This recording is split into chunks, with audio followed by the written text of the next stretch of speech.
Did you know there's a typewriter that's been predicting deaths for 60 years? My name is Martha, and I died at this desk in 1963. Heart attack. Right in the middle of typing my own obituary for the Springfield Herald.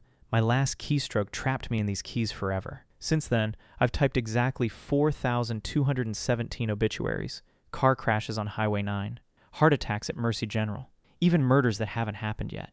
Every single one appears 24 hours before the person dies. Perfect newspaper format. Accurate down to the minute. Mrs. Henderson, age 74, choked on a dinner roll at Denny's. Found by her grandson Timothy. Robert Chen, stabbed outside his apartment by his neighbor over a parking dispute. Police arrived at 11:47. Little Sarah Mitchell, drowned in her backyard pool while her mother answered the phone. But this morning, something different happened. The keys started moving on their own again, and I watched helplessly as your obituary typed itself. Tomorrow's date, your full name, even the person who's going to find your body. And according to these keys, you have exactly 18 hours left.